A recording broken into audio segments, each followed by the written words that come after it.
Now let's look at this paragraph together. So in the first paragraph, it talks about how these ink and ink blots were used to define people's personality. And these mysterious images were said to draw out the person's mind. So how do they exactly work? Let's find out in the next paragraph together. So in this paragraph, it starts talking about the history of the Rorschach test. So first we're going to look at how it started. So Hermann Rorschach wanted to know more about our general approach to perception. Perception is how we sense things. When we say sense, it includes see, hear, smell, and feel. So he wanted to know more about how we perceive stuff, and especially he wanted to know more about the visual perception and how it varies from people to people. So he carried his interest to medical school, where he found out that senses are deeply connected. And he studied how, this is the most important line, how our process of perception doesn't just register sensory inputs, but it transforms these inputs. So let's look at this paragraph together. So Hermann's work is very much related to the process of visual perception. And when we have an input, when we have a sensory input, we don't just register. We don't just take in. But rather we transform these inputs. We change it into something else. So this is how he saw perception working. And after finding out this, he worked at a mental hospital where he began designing a series of puzzling images to gain new insight into this enigmatic process, which means very mysterious. He used his ink blot paintings and he began quizzing hundreds of healthy and psychiatric patients with the same question. And he wanted to know how they approached the task. So after he found out the process of perception, he carried this into his own experiment.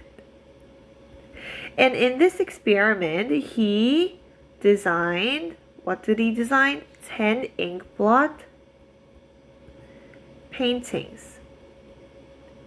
And he quizzed both healthy and psychiatric patients. So psychiatric patients means they may have some mental illnesses. And he wanted to know how people approached these tasks. 자, 그럼 우리 첫 패러그래프 같이 한번 보도록 하겠습니다. 이 Hermann Rorschach이라는 사람은요, 이 perception, 우리가 어떻게 인지를 하는지에 대해서 굉장히 궁금했어요. 특히 이 중에서도 visual perception, 우리가 어떻게 무엇을 보느냐, 그 무엇을 보고 인지하는 과정에 관심이 있었는데요. 우리에게 인풋이 주어졌을 때, 우리에게 입력할 자료가 주어졌을 때 우리는 이거를 단순히 입력하는 게 아니라 이 자료를 우리 마음대로 변화시키고 transform 할 수 있다는 새로운 사실을 알게 됐습니다. 그래서 그는 이것을 실험으로 더 연구를 하게 되었는데요. 이 실험 과정이 어땠다? 먼저 이 페인팅들을 디자인했어요. 선생님이 저번에 보여드렸던 그 잉크 디자인을 하고요. 그리고 나서 두 집단을 이제 퀴즈를 드렸습니다. 첫 집단은 이제 건강한 사람들이고요. 두 번째 psychiatric patients, 혹시라도 정신적 질환 문제가 있는 사람들을 퀴즈를 보게 했습니다. 그리고 그들이 어떻게 이 퀴즈에 답변을 하는지를 알아보는 그런 실험을 진행을 했습니다. 다음 문단으로 넘어가 보도록 하겠습니다. Now let's look at the next paragraph together. So he continues on to explain what he wanted to see in this test. So which part did people focus on? And this is how people usually responded to the test.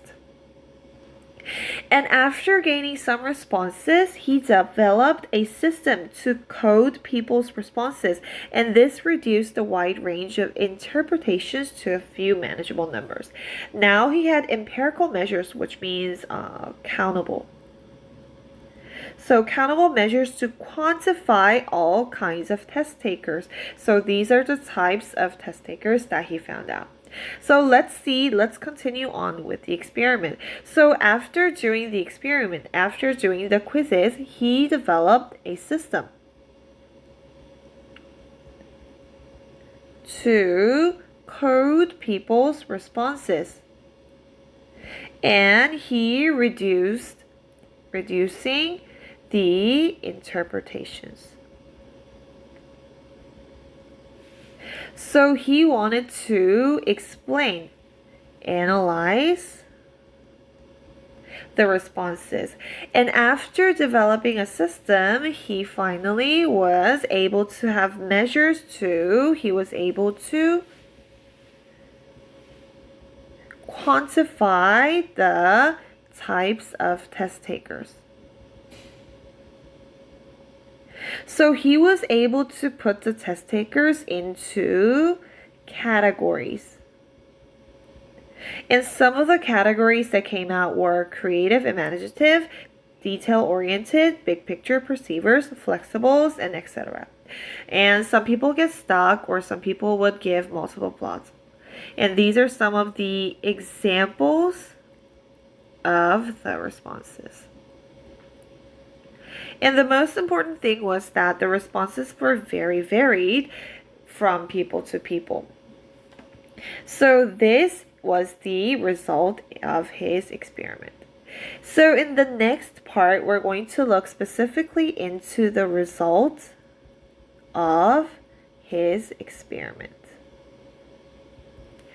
In this experiment, this overall approach yielded real insights into psychology. This gave a very new inspiration to the psychology because as people were being more tested, patterns began to pile up. And healthy subjects usually gave similar approaches, whereas patients suffering from mental illnesses also performed similarly. And this helped the test become a reliable diagnostic tool. And it could even diagnose some conditions difficult to pinpoint. And in 1921, Rorschach finally published his coding system. And for the next several decades, the test became wildly popular and it had been officially administered in the US alone. So the result of his experiment was that it gave new insights to psychology and that similar patterns piled up. So people with similar personality were able to give similar answers. This helped the test become a reliable diagnostic tool. And it was used very often because after he published his coding system, it became wildly popular that the test was officially administered in the USA. 자, 이 부분 한번 같이 보도록 하겠습니다. 그 experiment, 아까 그 실험의 과정 기억나시죠? 이렇게 다양한 정답들을 사람들의 반응을 보고요. 이 반응에 대한 시스템을 만들었어요. 이 반응을 분석하기 위한 이 반응을 설명할 수 있는 한 가지의 시스템을 만들어서 해석을 한 가지로 줄일 수 있는 몇 가지로 줄일 수 있는 방법을 구상했는데요. 이 방법을 구상한 다음에 measures, 다양한 수단을 통해서 이 테스트 테이커들의 이 정답을 말한 사람들의 정답들을, 이 반응들을 어느 정도 카테고리화를 시킬 수 있었다. 이런 반응을 보인 사람들은 주로 이런 성격이겠구나 라는 얘기를 할 수 있었습니다. 종이 치네요. 자, 이렇게 연구가 다 진행되고 나서요. 이 연구의 결과는 어떻다? 심리학에 새로운 어떤 영감을 주었습니다. 새로운 통찰을 주었습니다. 왜냐하면 비슷한 패턴들이, 비슷한 반응들이 계속해서 나오기 시작하는 거예요. 그래서 이게 굉장히 어떤 사람들의 질병을 진단하는 수단으로도 굉장히 잘 쓰였다고 합니다. 자, 그래서 이렇게 아주 믿음직스러운 신뢰도가 높은 진단 키트로 사용이 되다 보니까 그는 자신의 이 연구를요, 직접 실제로 연구를 출판을 하게 되었고요. 굉장히 유명해지고 실제로 실제로 미국에서는 진단을 시험이 자주 실시가 되곤 하였다고 합니다. 자, 그럼 마지막 문단 한번 같이 보도록 하겠습니다. Now let's look at this paragraph together. Unfortunately, so in this paragraph, it's going to talk about the downfall of the test. Because of Rorschach's sudden death, there was no inventor to keep it on track. So this test began to be used in all sorts of speculative ways. So speculative means very different, but weird. So it began to be used in all sorts of ways and not in a clinical and medical use. For example, Nazi war criminals or anthropologists gave it to communities and employers made judgments, for example. So these are some of the examples of how they were misused. And as the test left clinicals and entered popular culture, its reputation plummeted. It decreased. How? Dramatically. So its medical reputation decreased dramatically and blots began to fall out of clinical use. So the downfall was that because of after Herman's death, the test began to be used in all sorts of ways, all sorts of speculative ways. So these were some of the examples of how they were being misused. And it entered popular culture, which meant that the reputation plummeted and it was no longer used for clinical use. So these were some of the downfalls that happened. And today, the test is still controversial. So people are still in doubtful of whether this test is valid or not. So this test is still controversial. Nowadays, it's still controversial. And many people assume it has been disproven. But a massive 2013 review of all the existing Rorschach research show that when administered properly, the test yields valid results, which can help diagnose mental illnesses or round up patients' psychological profile. So nowadays, it's still controversial. But in the recent research, it said if administered in the right way, it can diagnose mental illnesses or a patient's profile, for example. So what is the significance of the test? What is the significance of the test? Is that the visual approach and lack of any one single right answer helped psychiatrists to paint a more nuanced picture of how people see the world. So it helped us to understand the patterns behind our perceptions.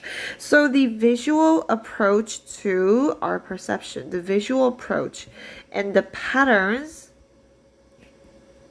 behind our what? Perceptions, how we see the world.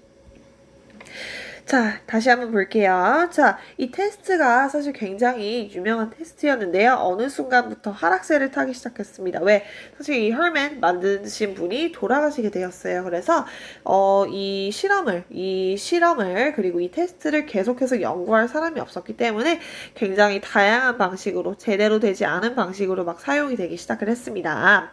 그리고요, 이제 이게 popular culture 어떤 문화적으로 들어오다 보니까 이 reputation, 이 명색이 굉장히 줄어들게 된 거예요. 사람들이 생각하는 이 테스트의 가치가 계속 줄어들게 됩니다. 그리고 그렇기 때문에 의료진들에게는 더 이상 사용을 하지 않게 됐습니다. 명성이 줄어들게 되면서 전문적인 용도로는 사용이 되지 않게 됩니다.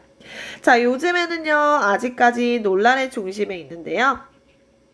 하지만 이제 최근 들어서 2013년에 만약에 이게 제대로만 테스트 된다면 사실 이 정신질환을 diagnose, 진단하는 것에는 아주 좋은 방법이 될 수 있을 것이다 라고 얘기를 하는 연구 결과도 있었다고 합니다. 자, 그래서 이 실험의 이 테스트의 의의는 바지 무엇인가? 이 테스트의 가치는 무엇인가?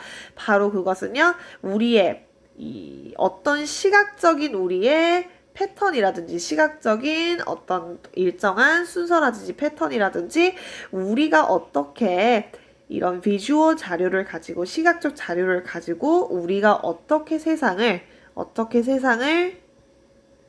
바라보고 어떻게 인식하고 있는지를 어느 정도 보여줄 수 있는 아주 귀한 자료였음에는 분명하다는 얘기로 글을 마무리하고 있습니다.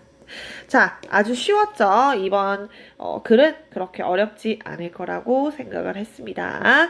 자, 그러면요. 이제 나가셔서 선생님이 올린 구글 설문지 바로 하시고 오늘 마무리 하시면 되겠습니다. 수고 많으셨습니다.